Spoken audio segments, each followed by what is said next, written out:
sacred pyramid in the ancient deserted city of Tikal, 300 miles south of Mexico City.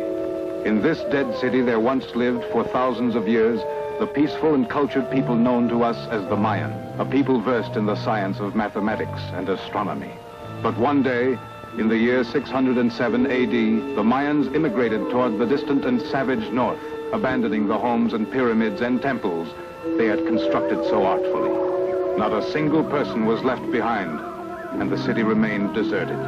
Little by little, the jungle swallowed their streets and buildings, leaving no trace of what had once been a thriving civilization. The scientific expeditions that have attempted to throw light upon the reasons for this migration have never been able to explain it. It was once thought that they had been defeated by an enemy tribe, but what tribe could have been strong enough to defeat the great Mayan people? There exists no indication of any cataclysm of nature that could have forced a whole people to abandon the land on which they had always lived, to build a new kingdom somewhere else. The mystery still exists, and today, the few nomad Indians who cross this area recount how their ancestors fled this land in order to escape the wrath of a vengeful goddess. A goddess who hungered for blood. Caltiki.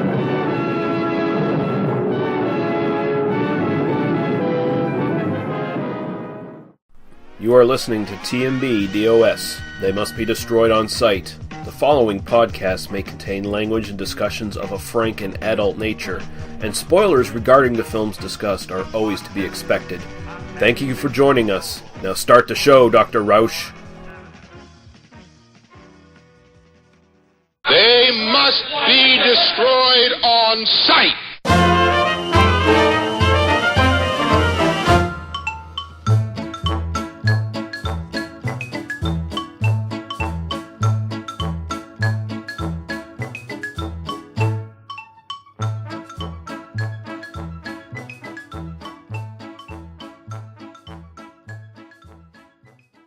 Yeah, so I haven't even seen the new Doctor Who yet. I've heard good things. I have too, but I'm not going to watch it till tomorrow. And the reason why is because I'm here doing this now. If I was not here doing this now, I would have watched it tonight. So that's the sacrifice I'm making for this podcast. We're not even on the air yet. This isn't even being recorded, so you know. It is being recorded. Oh, okay. So you could throw this on if you want to.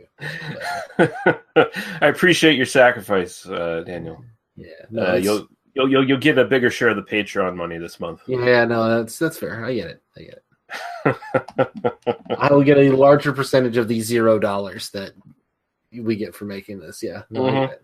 Yeah. You'll get more of the zero than I did. Mm-hmm. I get a greater percentage, meaning I have to pay more for the hosting that you're paying for that I'm not. So really, I owe you like an extra $1 that I'm not paying you anyway. So you know, it's a good point. Yeah, your bill will be in the mail. Okay, yeah. Welcome. It is They Must Be Destroyed on Sight, episode 137. I'm your host, Lee. See that no one touches him for any reason, Russell. And I'm joined by my co-host, Daniel. Will you have a Betatron put in my disposal, please? Harper. How are you doing, sir? I'm doing well, and I just admire the film for correctly using the mega electron volt terminology. Although it makes no sense in the film, like it's completely nonsensical. The context is totally shit. The context makes no sense. But somebody did actually make a little dial, and they drew in like a little, very nicely done mega electron volt, and with a little needle. And but that's not how carbon dating works at all. And carbon dating doesn't measure things to 20 million years, so none of this makes any sense. But I did admire the mega electron volt, just the fact that it exists in the film. So, you know. Mm-hmm. And the film we're going to be talking about is Caltiki, the Immortal Monster, the Italian-U.S. co-production from 1959. But before we get into that, we do have one listener comment to get to. This is, again, from YouTube, so expect the worst already, people. This is from someone called Adam Sinji, I believe it's pronounced. I believe it's an Eastern European word, and you know, can you spell it? Czинege. Chinge. Chinge. The CZ is like a ch sound. So ch sound. Yeah. Yeah. Okay. At least if it's Czech, you know. Yeah. But. And you know, not to generalize, in stereotype here, but I found a lot of Eastern Europeans. I'm suspecting it's a language barrier problem where their comments often come off more snarky than they're intended. Like they try to give you constructive criticism, but it just comes off them being a dick. I've just experienced that a lot in YouTube comments. I don't know. Maybe it's just because they're YouTube comments and they're dicks. YouTube comments in general are just a dickish 50. Yeah. I just assume the bog standard YouTube commenter is just an asshole 14-year-old who will never ever always a cis kid, cis man, a cis child, a boy who will not touch a boob for at least 15 years. Oh, probably longer. He'll probably become an incel. Yeah. That's my baseline standard, and I have no criticism of asexual people and people, but these are little chuds that live in their basement who spend all their time on YouTube because they have the world is scary. The outside world is scary, and look, I was that kid at one point, but some of us grow up and some of us don't, and I would just like to encourage, if you are a 14-year-old listening to this podcast and watching this on YouTube, and you feel like women are terrible, and I should just make snarky asshole comments to nerds who use their spare time to talk about movies on the internet and criticize them. Maybe there are better things to do with your life and improve yourself rather than criticize others. And with that being said, maybe I should actually listen to this comment. Yeah. So here's what he says. And this was on our episode we did on Zardoz. So this was a while ago. That was a while ago. Yep. He says, next time you want to make content like this, at least get a decent microphone. And now, I have a decent microphone. I don't have a good microphone, but I have a decent microphone. That is one where we did have a call-in guest. We had Hugh.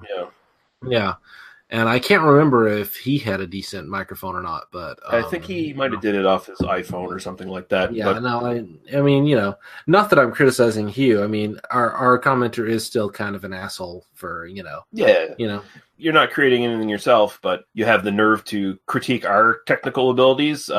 Basically, what I said to him is this comment here: start paying us, and maybe we'll give a fuck about pop filters and higher end mics. Until then, go away and continue to make cat videos in portrait mode, which is what features prominently on his channel. So nicely done. You see, you looked at his stuff and then gave him an even more valid criticism, and I like that. I like that you did that. It's fair play, Yeah, no, I get it. Yeah, no. I actually looked at all three of his cat videos too, because I like cat videos. Where the cat videos are great. Cat videos are a really powerful medium on YouTube, and anyway, okay. There are jokes I could find there, but let's just move on into the rest of the podcast. There's no need to there's no need to continue making fun of this guy. I mean, if he is making content, good cat videos, you know what? That's better than anything I'm going to do on the internet. So it's I realized this week that no matter how hard I try, I'm not going to be as witty as British comedians on game shows. I was watching the show this week. It's a parody version of a show called Countdown, I believe, which is a word and math show. And I binge watched it. I started watching, they have these nice little clip shows that just show clips from it. Yep. And I just been binge watching them for the last 4 or 5 days. And it's just fucking hilarious. Everything on it is just fucking hilarious. Well, you should put a link in the show notes so our listeners can also give it a whirl. It's all these the show's hosted by Jimmy Carr. Yep. And then they just have all these really funny British comedians who are just constantly shit talking each other. It's basically just a roast with the pretext of it being a game show. Yeah, like Countdown is this huge show. I mean, it's a little bit like Jeopardy. In the UK. I mean, it's this this huge, very popular, very so much so that the IT Crowd, which is one of the greatest sitcoms ever made, and its creator is complete transphobic dickhead who has now been cited by the UK authorities for being a transphobic dickhead as of a couple of days ago. Wow. He was actually it's kind of amazing. But anyway, they did an episode which is all about one of the main characters going on to Countdown, and they don't describe the process of Countdown because like everybody in the UK knows what the fuck Countdown is.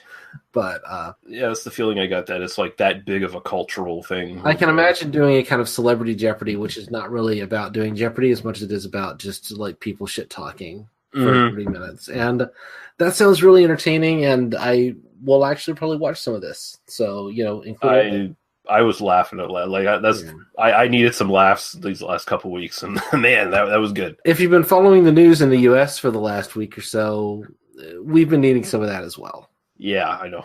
It's terrible shit all around. But yeah, since we're basically ostensibly talking about what we've watched lately, I know you have something, so I'll let you go right into it, Daniel. Yeah, I watched we saw theatrically the new movie, or not new anymore, it was a couple of weeks ago because our schedule is kind of weird, but my wife and I saw White Boy Rick, the kind of indie production. It's about this kid, and I didn't know the story ahead of time, and I had only kind of seen the trailer, and the trailers kind of sell this as, oh, it's going to be kind of a goofy story about this white boy in Detroit who ends up being a drug kingpin, and you know, it's going to be kind of dark comedy, and there are elements of that, but man, this is a really punishing. It's co-produced by Darren Aronofsky, and if you kind of imagine with the tone of The Wrestler, but doing a kind of dark comedy about this 14-year-old kid who starts slinging coke because the FBI forces him, and then you know, bad things happen. That's kind of what the film is like. It does remind me a lot of The Wrestler. It's not as good as The Wrestler because The Wrestler is fucking genius because of some great performances and some great like structure. I don't know quite how to feel about this film, White Boy Rick, honestly. I feel like I kind of walked into it not necessarily knowing what I was walking into. And it is a kind of interesting crime film because it does kind of become a crime film. And I kind of get what it's going for, but I don't quite know how effective it is. I kind of feel very middling about it. I feel like it would be an interesting one for us to cover at some point on the show. Okay. But I don't necessarily recommend it. You know? But it's kind of an interesting experience nonetheless, especially if you're if you've kind of got Marvel you know, kind of overabundant syndrome, and you're like tired of like the $200 million movies with people with capes, and you want to watch like, you know, dreary, depressing Detroit for, you know, 2 hours.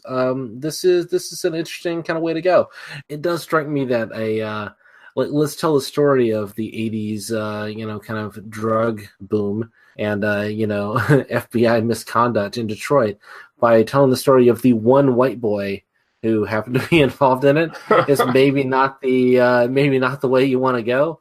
But also it is kind of an interesting story, although it seems that some of the stuff that's more interesting in the story isn't really in the film, because I kind of looked at the kind of the real story, and it's very down to earth, describes the kind of real events that happened, but it also sanitizes it to a great degree and kind of, you know, but it actually is kind of an interesting thing in that this guy, I mean, and I didn't know this going in, and so I kind of hate describing it, but like, I think most people who did a little bit of more research into, like, I feel like this isn't like hidden information or anything. The kid who is portrayed in the film is still in prison 35 years later. He's in the Michigan State prison system, and I live in the state of Michigan, you know, for anybody who might not know that, just from, you know, and so there's kind of a local, although I live on the west side, I don't live in Detroit. There is this kind of automatic sympathy you have for like this kid ends up being the longest serving person in the Michigan State prison system who was convicted of a nonviolent offense. Oh, yeah. And like, he's still in there for like complicated reasons, and it is just kind of like this indictment of the criminal justice system. And yet very little of that is really in the film. It's almost like every bit, or it's not every bit, but a huge percentage of the energy that we kind of go into this, you know, so many of like crime films kind of have like, oh, and then there's the good times, and we're making money, and we're doing coke, and then suddenly bad things start happening. And then, you know, this doesn't have that structure at all. I mean, it's like all the energy has just been leached out of this. Oh, yeah. And it is kind of it's kind of a punishing experience, but not even in a way that's like Requiem for a Dream, which just kind of started to bring up Aronofsky again, but he's like the master at this, right? Yeah. Of like, I'm just going to pound you in the face and make you kind of love it, but like, this is going to be this like punishing experience of like watching this film. It's not even that. It's just this like slog through this gray area of moral ambiguity and suffering that you just kind of like happen, you know, and it's kind of fascinating. I would like to cover it as a crime film with you at some point in the future. I would like to see it again but I also don't want to see it again. I don't think it's very good, but I think it'll be interesting for us to talk about at some point. So Cool. That's where I land on it, Cool. I'll put that. I was actually considering watching that, so I'm definitely going to watch it now. Yeah, no, it's interesting. It's worth a watch if you're a movie fan. I mean, even if you consider it deeply flawed, as I'm not even sure I do consider it deeply flawed. I mean, I don't know. I have really complicated feelings about it, if you can't kind of tell. Yeah. But I also can't work up the energy to care enough to kind of work through those feelings, And I think that us doing an episode on it would kind of force me to, to really kind of approach it in a more interesting way, or a more kind of, I don't know. I need to see it again, but also, I don't know. I feel very ambiguous about it. Very ambivalent. Ambivalent is the term I'm looking for. So, right on. So if it's playing in a theater near you, and you're in a headspace of like, oh, I'm interested in seeing kind of what this is, it's worth seeing. There's some good performances in it. In particular, I think Matthew McConaughey. I think this may be an award winner for him. I think he gives a really good performance in it. Is the father of White Boy Rick. I think he's very, very good, and in a way that is not. It's kind of the showy, like, hey, look, I'm the kind of big name, really attractive actor, kind of playing the redneck kind of thing. Yeah. And there's a little bit of that going on, but I think there's also a real sense of there's real performance underneath that, and I think it does kind of push those buttons in some interesting ways. So I would not be surprised to see Matthew McConaughey get a little bit of love come award season for this. Cool. All right. So we're going to take a quick break here. We're going to play a little bit of music, a couple podcast promos, and then we're going to be back with Caltiki. You ungodly warlock.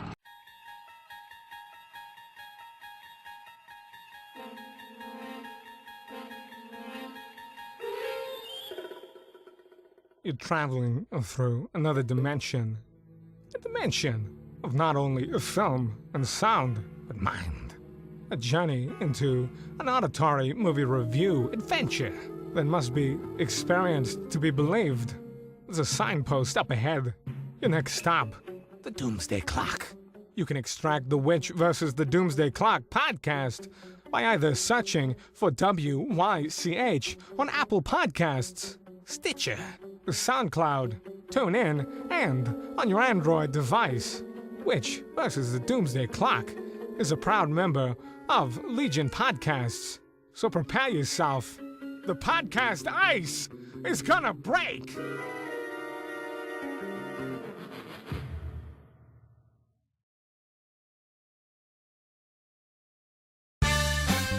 Did you ever see a film at such a young age it left you traumatized with cinematic wounds? Necrophilia. It's a dead issue, man. Don't push it. Cinema Psyops is a weekly podcast documenting an ongoing experiment on the mind of an unwilling test subject. No one should have to watch this movie. Oh, no one should have to watch this? No one should have to watch this movie. Surprisingly, it's not a topic that a lot of people really want to tackle. I'm shocked, prudes. I know, really. Right? It's the next sexual frontier that no one wants to explore. I am, in the most sincerest of senses, disappointed in you.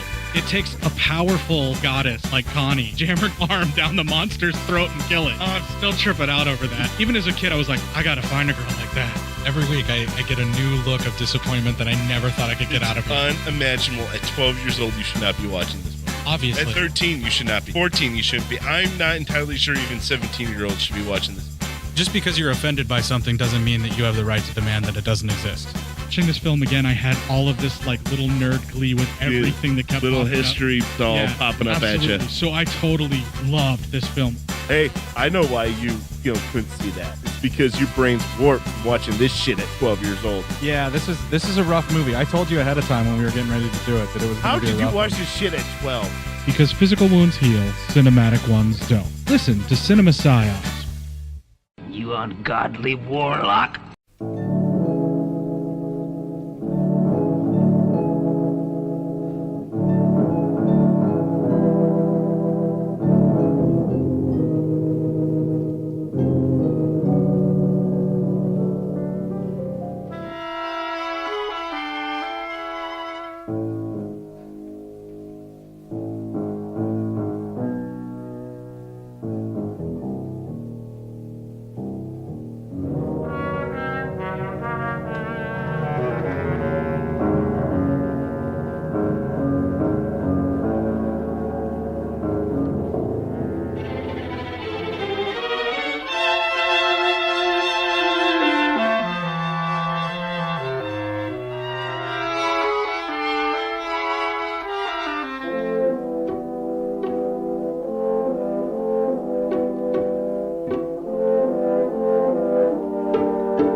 right, Caltiki, the Immortal Monster from 1959.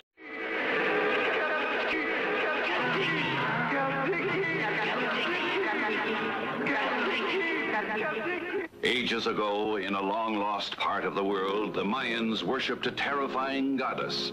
To her, men offered their strength and their devotion. Women offered the beauty of their bodies.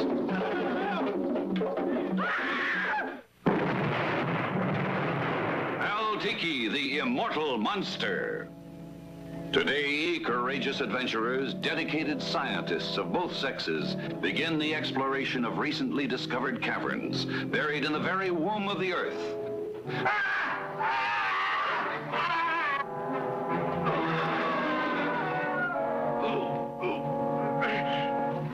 From space beyond space comes force beyond measurement, energizing this monstrous mass of man-eating protoplasm that devours every living thing it touches. When her mate appears in the sky, the power of Caltiki will destroy the world. You can believe what you like. Caltiki's been reborn. All civilians are to remain in their homes until further order. Every precaution has been taken to combat the danger the city faces, and all citizens are urged to remain calm. That is all for now. Can anything on this earth stop Caltiki, the Immortal Monster?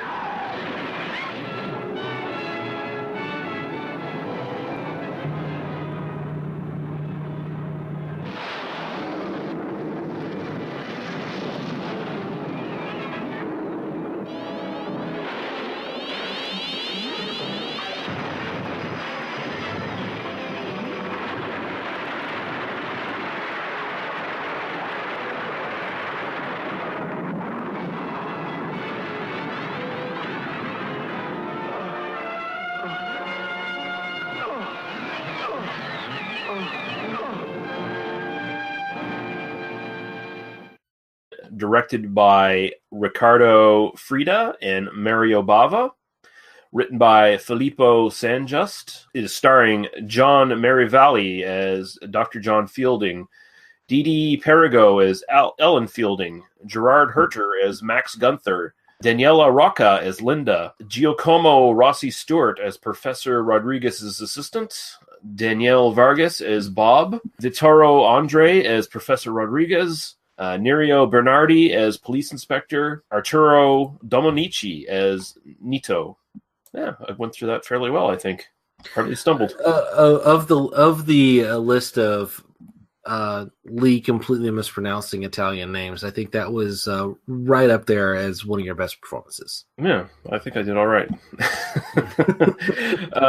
So we got a. I kind of think when you do Italian names, you should lean into them and do the like Brad Pitt in Inglourious Basterds thing. You know? I think you should really just do the really terrible Italian accent. You know, Amerigo Vespucci. You know. Arrivederci. Buongiorno. Yeah. I might try that sometime.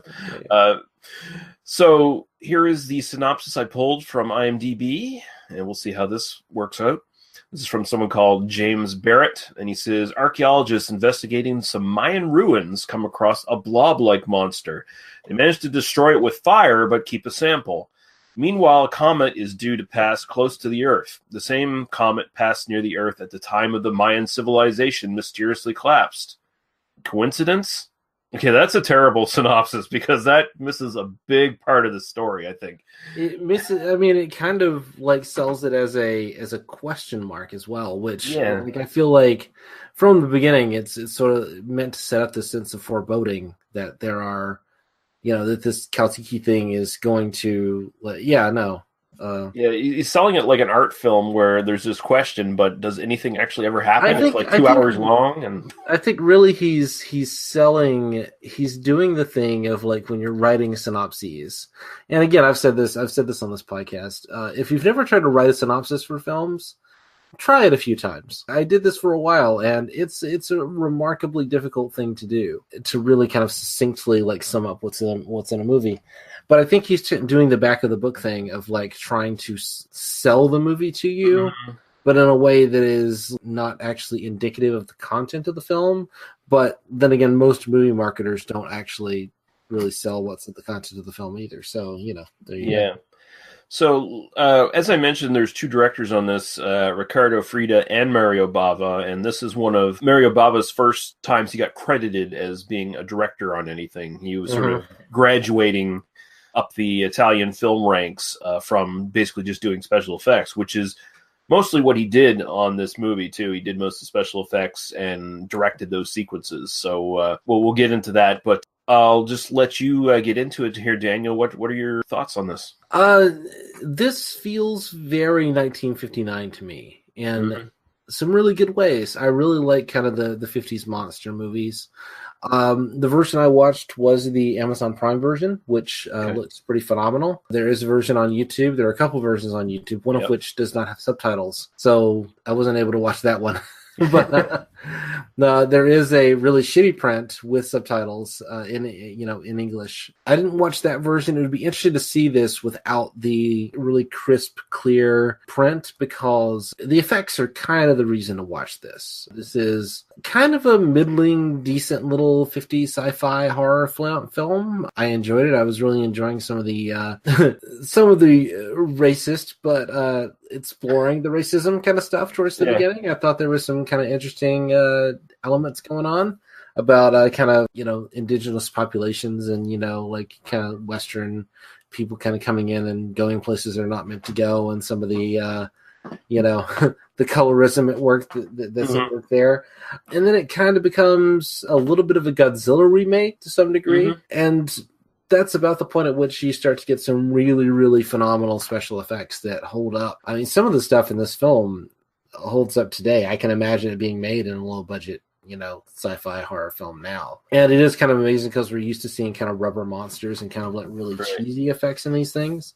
And when you do get like really decent special effects, it almost feels like a modern take on one of these old movies, as opposed to, but this is kind of made at the time. And that's kind of a fascinating little thing in my head to kind of approach it that way. And then towards the end, you kind of end up, I kind of say it feels like a little bit of a remake of Godzilla, where, I mean, it does feel like somebody in this film had a real problem with the way that flamethrowers are used in World War II, I think. There's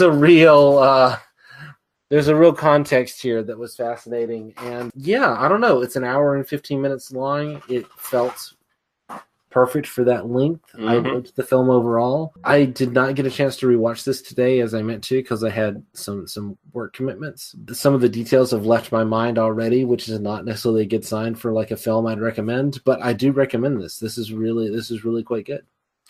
Yeah, I recommend it too.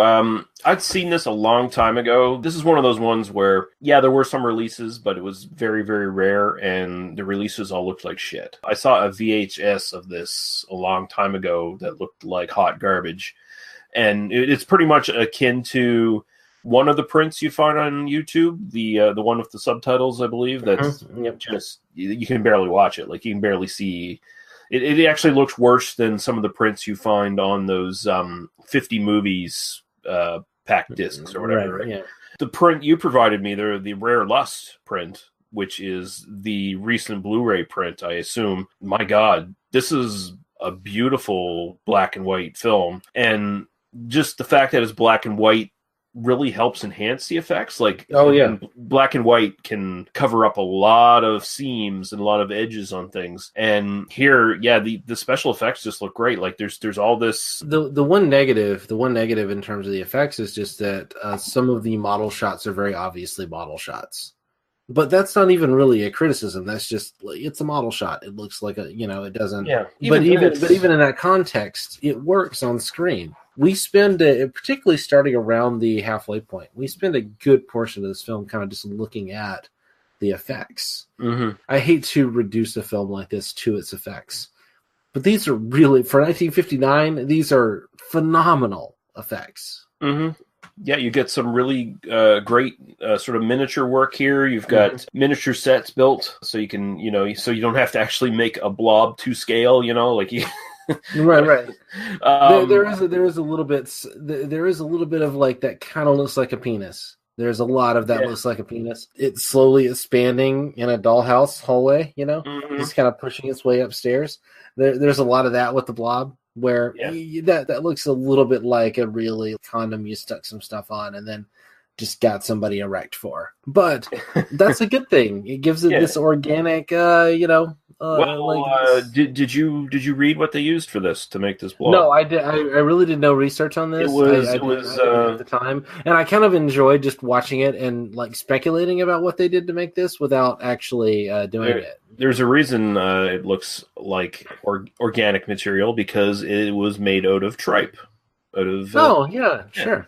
So I'm sure there was ladders in it to inflate it and everything. Yeah. So basically, it's like intestines that they just put air into and inflated and deflated. Yeah, that makes sense. That makes sense. And just dressed it up a little bit or whatever. But there's one portion that actually looks a little like there's almost, and I hate to kind of push it this way. There's a bit there's a moment that looks a little bit like where like legs are spreading sort of thing, like this. So there is a kind of like there's a sexiness to some of the effects work, some of the goopy kind of disgusting. I love how slimy but not like it looks. It looks very much like when you peel up a like a bandage and it's got this kind of like pus and kind of like sweat and everything and underneath, and the sort of the stickiness is kind of left behind. There's a lot of that kind of thing, or if you like kind of rotting chicken or whatever, and you like peel up the skin, there's this kind of like it just pulls up in this very overt way, and in this very kind of visceral way. Like it again, I don't want to spend so much time with the effects, but they're so good, and like describing exactly why, because I feel like you sit down to this and you think, oh, this is going to be kind of goofy, like little guys in rubber masks kind of effects. And then when you see like a really phenomenal looking effect, it immediately, in the 21st century sense, it just kind of brings your mind right back into that moment. And, it sells that moment in a way that, you're not necessarily thinking kind of going into this that you're going to really be invested in that moment in the way. So when it does look effective, it's pretty phenomenal. I admire the degree to which this film kind of legitimately grossed me out. Yeah, the effects are very organic and visceral, and you're right. The Blob has a solid mass to it. It's not like this movie came a year after The Blob, and I would say the effects in this are way better than The Blob. Oh yeah, definitely. And the Blob itself, and in the actual Blob movie, it's more like a liquidy, protoplasmic kind of thing, whereas this one has solid surface to it, kind of thing. No, this looks. I mean, I'd be hard pressed to say that there's anything made in this era that looks as good as this does.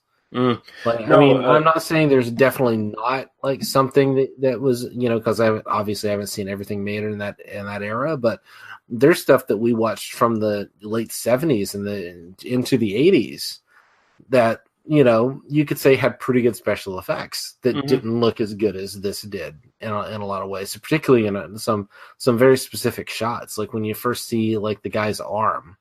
Yeah, and they're like, I mean that shot is worthy of anything in any movie, frankly, in terms of how that gore is. Yeah, the gore. There's maybe one other film I can think of that's right within this sort of era and this sort of genre that dares to be anywhere near as gory as this film, and that would be Fiend Without a Face.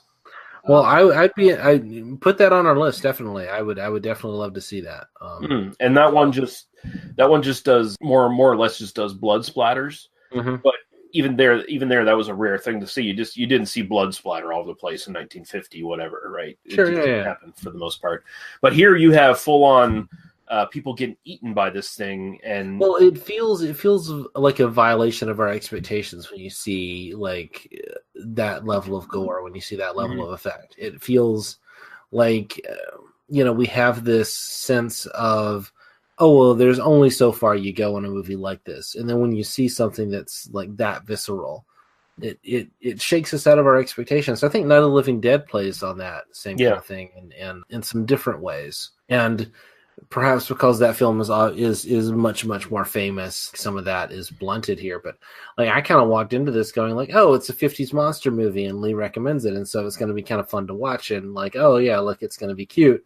And then suddenly when you run into some of those gore effects, like, oh yeah, I mean it honestly surprised me in a good way. Yeah, there's more there's less goofy stuff going on here. There's more like deadly serious stuff here. Like it sort of pulls from, I don't like throwing this word around so much because it gets used too much, but like there's kind of a Lovecraftian thing to this, just with the whole cosmic horror kind of connection. And then it also has this very, really reminds me of the Quatermass, so much of this reminds me of Doctor Who. The flamethrowers, there's a particular reference to flamethrowers in 60s Doctor Who, which we could talk about if you want to. I don't know. I want to save the flamethrower talk for kind of a little bit further on, because I think that's a different thing. I mean, I don't know. We jump around all the time, but no, I feel like we should. I feel like we've been talking about the effects a lot, and that's maybe my fault. But I did actually really like the performances as well. I liked some of them. I liked some of them. Really, I liked the women in this. Can I just say I like the women in this, particularly Daniela Rocca, Linda. She was always going to be my favorite. My wife watched the first 45 minutes of this with me. She's like, "I know who your favorite is." So yeah, we'll clear. I was thinking the same thing myself. Although sadly, she basically just plays the traumatized abuse victim in this film, because all she is abused by the stock villain in this, Max Gunther. Yeah, who's her former love or boyfriend or whatever the fuck the relationship honestly, I completely lost track of any sense of who these characters were, beyond a certain point. And I feel bad about that, but I also, this is, at a certain point, this isn't a film necessarily where we're supposed to track all the details of who these people are, Although, I mean, the thing is, the film, even though it's only 70 minutes long or whatever, it does try to pad the first half of the film with these relationships to a certain degree. It tries to build that love triangle thing, and it's we don't need any of this. Well, it tries to build that out, and at first I thought this is going to be kind of what the film is, if we're going to spend most of our time in Mexico City, and I put that in broad quotes, I don't know where this was shot, but I'm assuming it's all soundstage. They all looked all like sets in Italy to me, but really good ones. No. I mean, it looked good. I mean, again, it looked really effectively made. I did have this thought of, I couldn't tell at first whether they were speaking Italian or Spanish. It took a while before you kind of get they are actually speaking Italian, which was kind of an interesting experience. I found myself really being involved in that first 30 minutes, just because I feel like it is kind of we're talking about the Mayan civilization, we're talking about indigenous population, and then white people are going to come in and fuck everything up, basically. And I did like the little dance sequence, where we know we've entered a place where terrible things are afoot because there are black people dancing. And therefore, horrible things are happening here.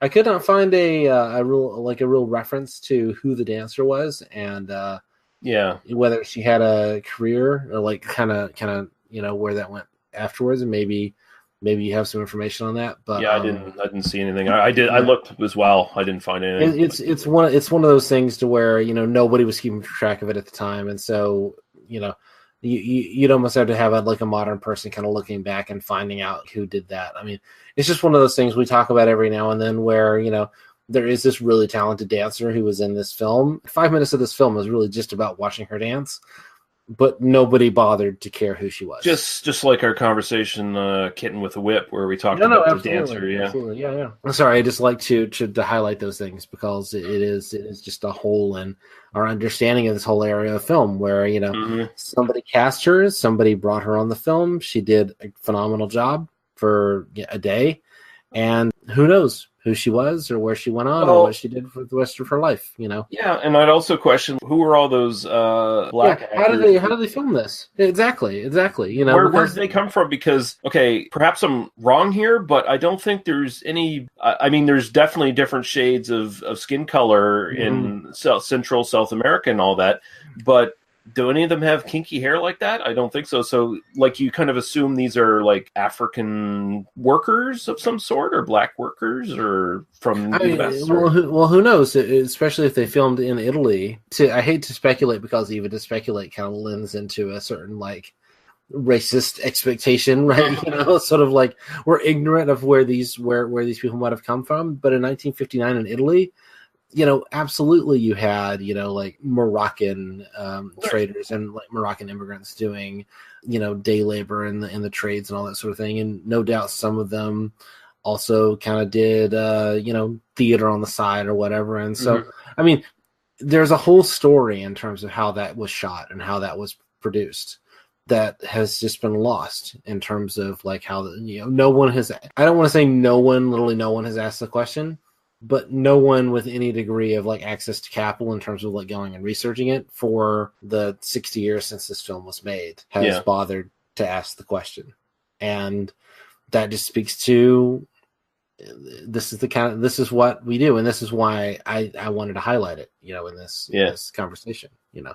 So anyway, it kind of makes the film, like watching that little sequence, and I'm sure there's some racist background in terms of like how the dance was done, and you know I'm sure this is not like some authentic Central American. It feels very made up. It feels very made up. But it's also effective as far as it goes, and it's well produced. And I mean, even just seeing black faces in a film of this kind that are not made diminutive, they're not that really get to fill this space, even though we really don't have a name or anything to attach to it. There is some power to that, you know. So yeah, I should probably shut up about this topic now. I think I've said enough.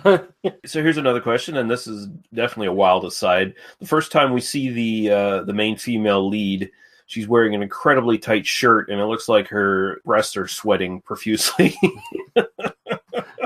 It definitely looks hot in a lot of this. I mean, and I think some of the sweat. I mean, so maybe there's somebody with like a squirt gun going like. That's what I was wondering. Was there that attention to detail, or?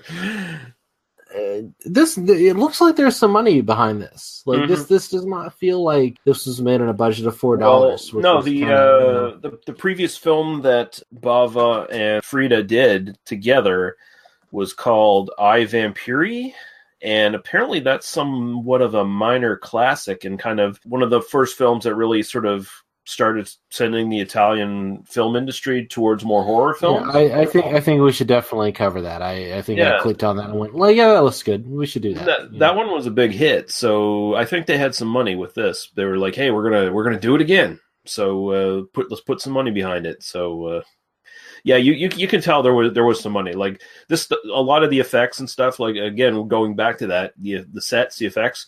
They look way better than a lot of Italian stuff we've watched in the preceding, 20 years. Sure, yeah. After this, right? I mean, a lot of this stands up even to, modern scrutiny. I mean, you know. And part of that is the black and white. Black and white hides some of the details. But also, that's a decision you make when you're making you put the budget where you need it to be to make it look good. And as long as it looks good, it's fine, you know. So what do you think of the character of Max, who's the sort of stock, morally ambiguous guy who becomes the evil bad guy by the end because of his circumstances? Like in this one, basically, so he's this. So is he the guy whose arm gets eaten away by the? Okay, yeah, no, and then he's apparently in a relationship with Linda, and then he just kind of goes mad, and then I don't know. I had very little connection to him as a character. I had much more connection to him as the delivery system for a special effect. And if that tells you anything about just how I felt about him, that's what I kind of liked him in the sense that he is kind of this stock B movie monster movie character, and that he's the overacting bad guy. He's constantly trying to push himself on the Ellen character, the main female lead here, because he's in a relationship with Linda, but he's pushing himself on Ellen because she's white and blonde. So clearly, and I kept having flashbacks to High Noon on this. You know, I kind of feel like there's an essay in describing him as the lead in High Noon.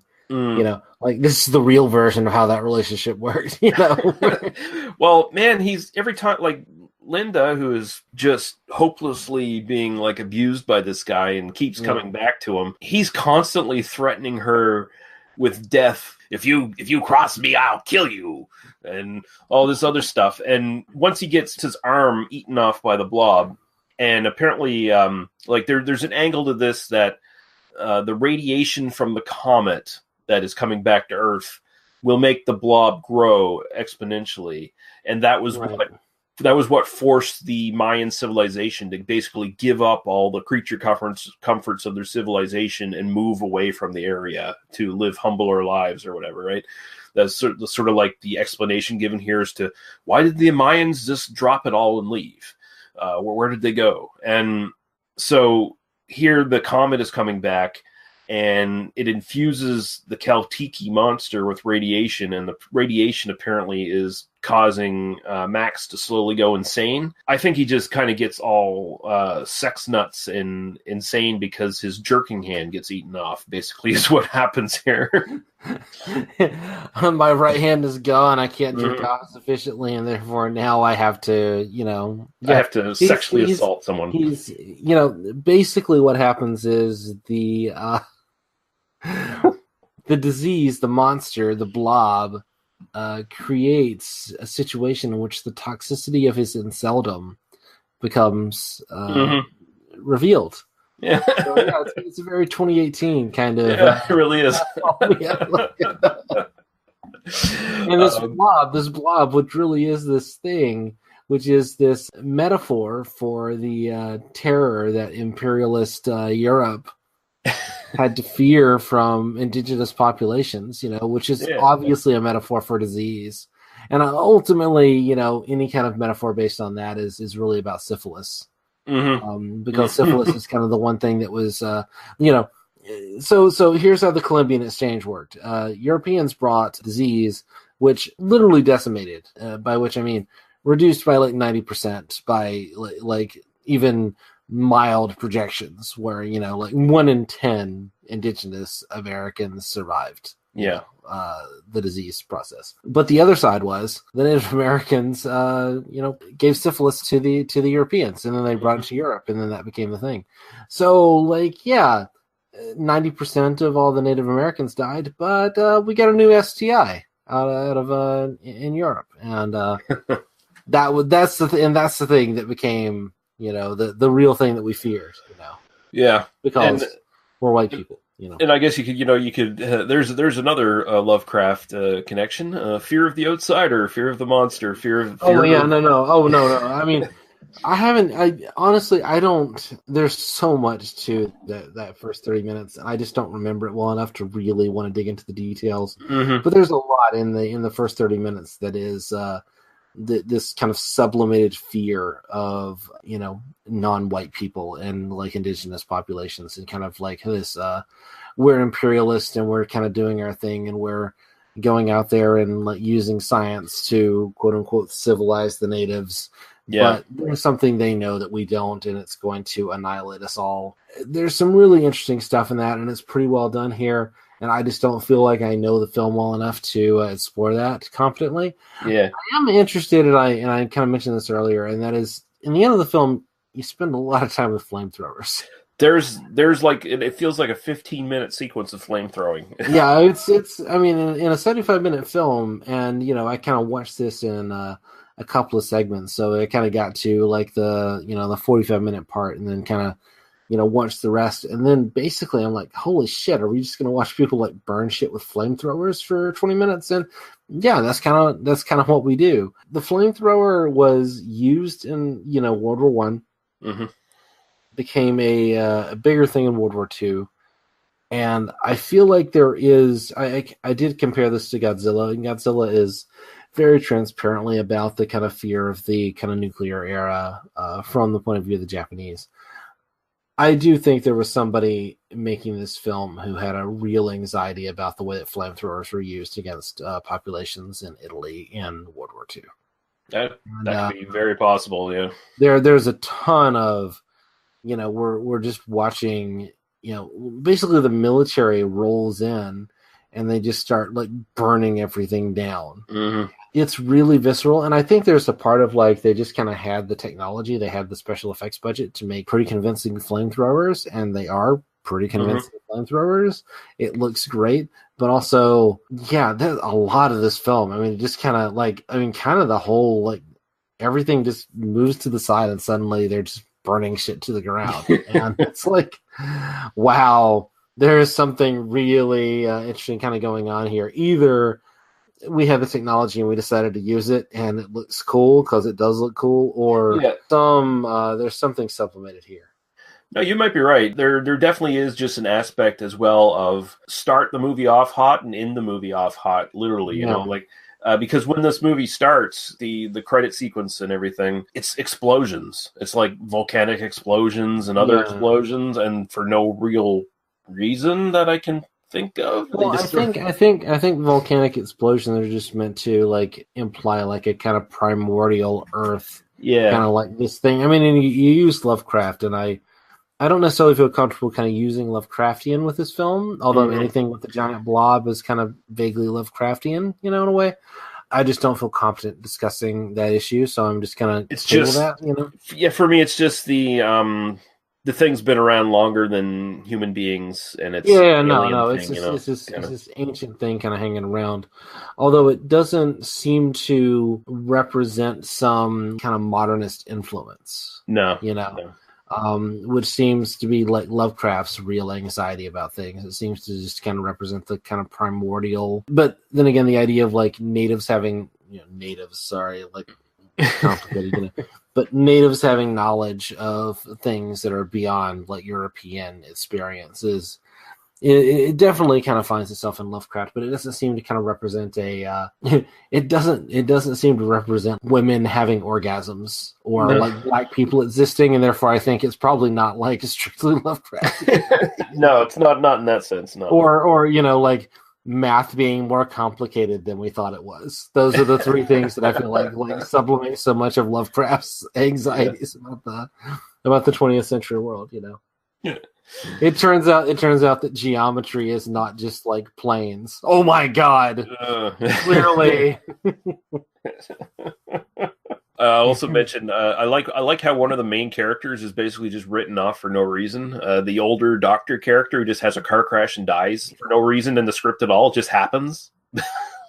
Because apparently they probably had stock footage of a car going off a cliff, and it's like, let's use it. Good enough for me. For me. I actually don't even remember that, which tells you like the degree to which it briefly happens, and the movie forgets that it ever happened. It's just like, whatever. I took a very phenomenological approach to this film in terms of like I was kind of watching what happened on screen. I really enjoyed it while it was happening, and it completely left my memory. So Yeah.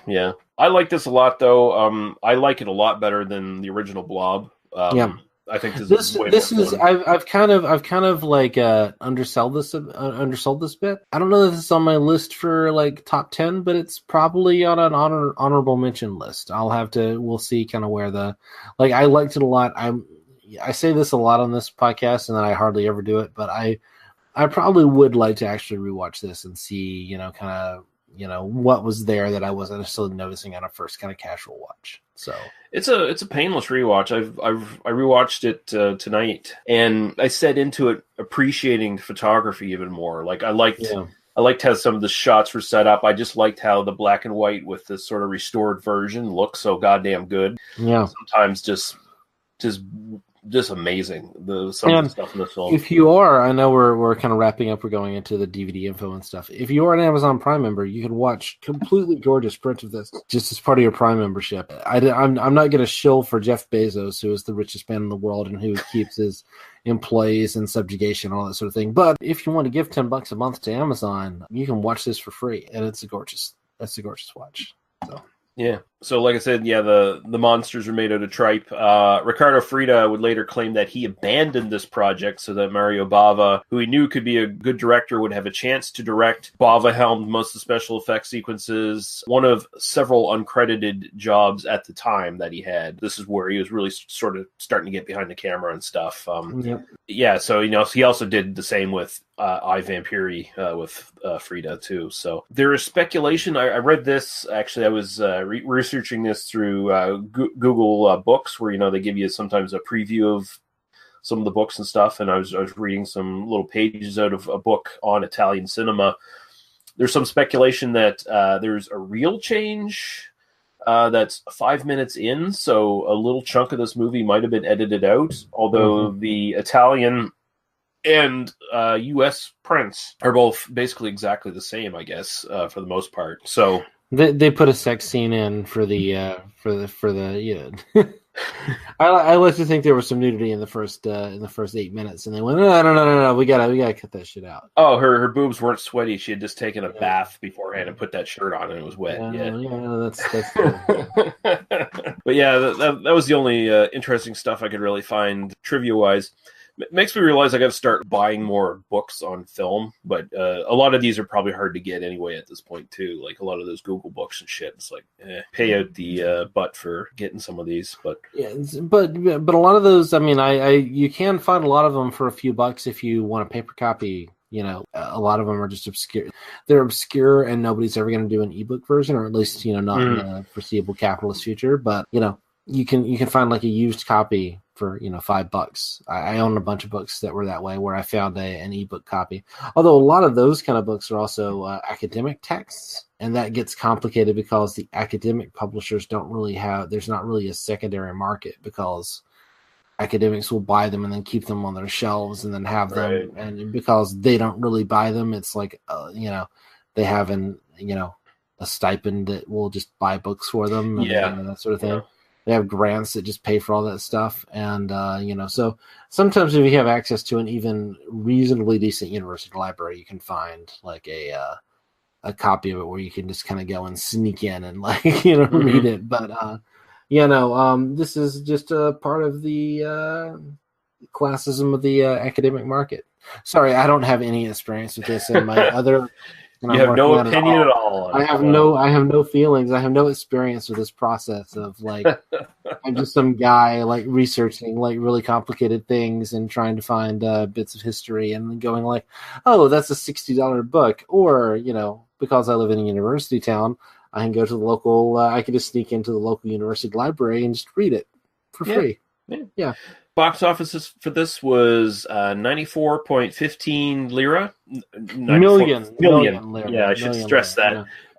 Which is about $94 from what I understand. Which is still a big take in Italy at the time. But apparently this didn't do quite as well as I, Vampiri, but it was still a pretty big hit for what it was. DVD Info, Arrow Video in 2017 released a DVD and Blu-ray for this, and like we said, there's also the Amazon Prime, there's the YouTube versions. One of the YouTube versions looks great. That's the one without the subtitles. It's all in Italian, I believe. That it looks. Yeah.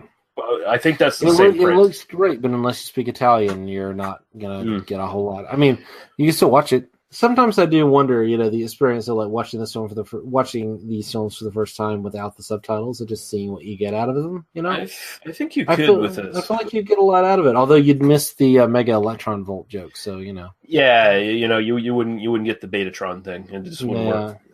I don't think a Betatron's a real thing. I don't even think Betatron is a real thing in '59. Yeah, I believe it was back then. Betatron, I believe.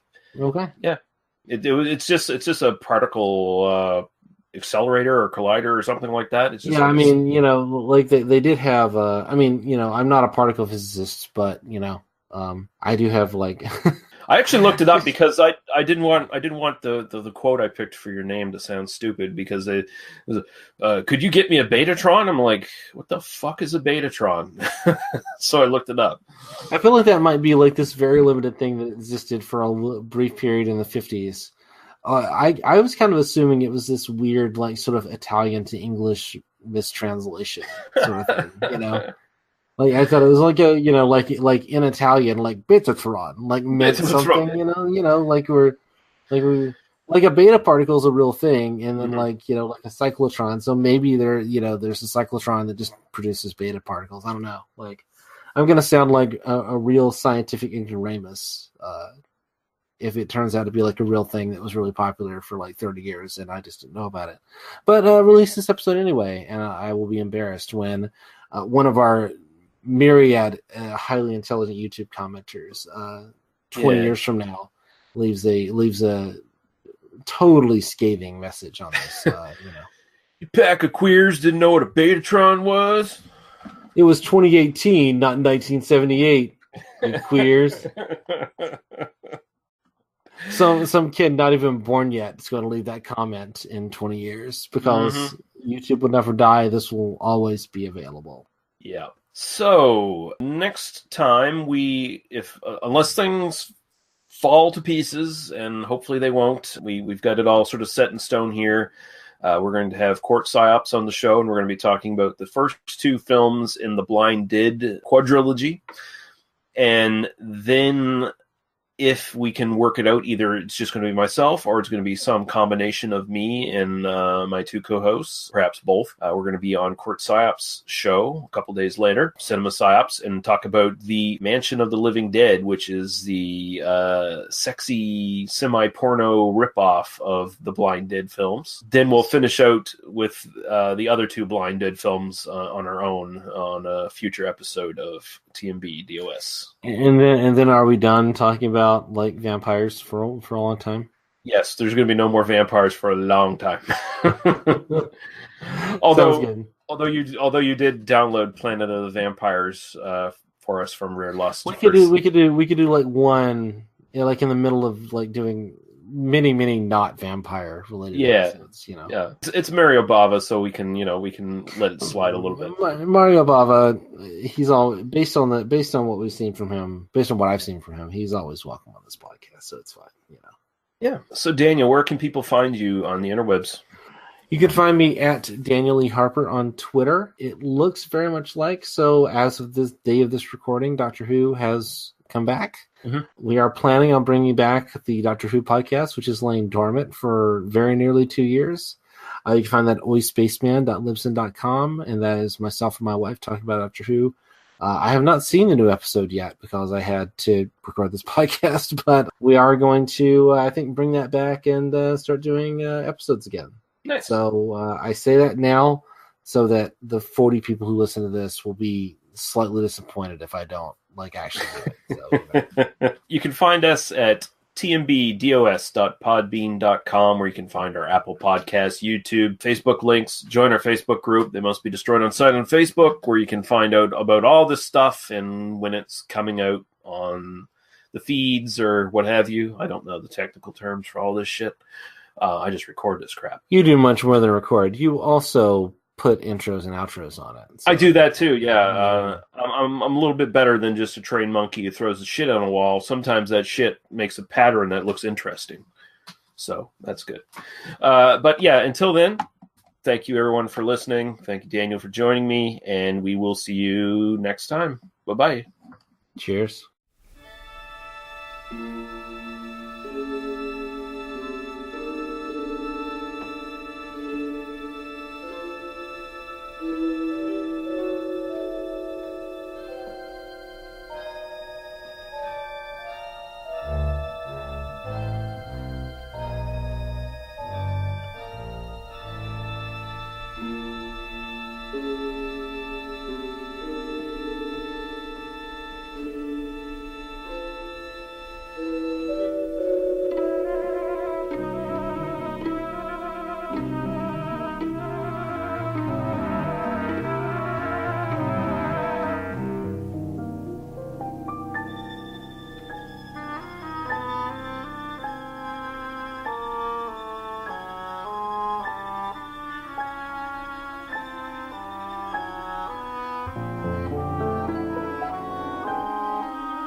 You've been listening to They Must Be Destroyed on Sight.